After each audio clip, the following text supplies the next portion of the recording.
জয় মা জয় জয় মা, জয় মা জয় জয় মা, জয় মা জয় জয় মা। কিছু রাত স্বপ্নের, কিছু স্মৃতি কষ্টের, কিছু সময় আবেগের, কিছু কথা হৃদয়ের, কিছু মানুষ মনের, কিছু বন্ধু চিরদিনের। সুপ্রভাত বন্ধুরা, আবার মিনি ব্লগ নিয়ে চলে এলাম তোমাদের কাছে। সারাটা দিন থাকো আমার সাথে।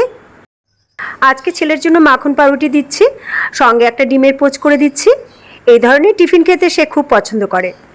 সকালে চা খেতে খেতেই জিজ্ঞাসা করবে, আজকে কি টিফিন করেছো মা? যদি তার মনের মতো না হয়, হয়ে গেল। ঘরে একটাও লেবু ছিল না, আর আমার তো লেবু চাই চাই।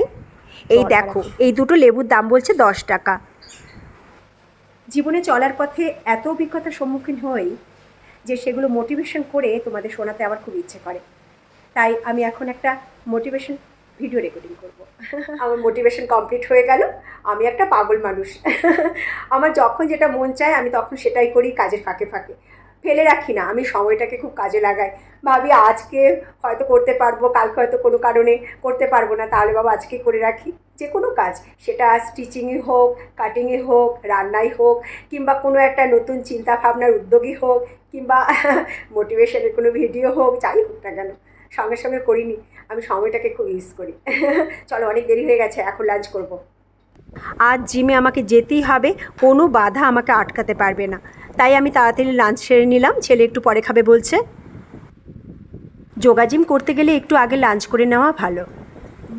এখন আমি একটু রেস্ট নেব, তার আগে আমি একটু ফল খাবো। বিয়ের আগে বাবা কত ফল আনতো, কত ফল খেতে বলতো, যে ফল খাও, ফল খাওয়া খুব ভালো। একদম খেতাম না, বাবার কোনো কথা শুনতাম না। দুধ আনলে দুধ খেতে বলতো, দুধ খেতাম না। দই খেতাম না, ভালো জিনিস কিছুই খেতাম না। আর এখন দেখো, জীবনের সন্ধিকালে এসে নিজেকে ভালো রাখার জন্য, সুন্দর রাখার জন্য কত কিছু মেনটেন করি। তাদের কথা যদি আগে শুনতাম তাহলে হয়তো আরও ভালো থাকতে পারতাম, তাই না?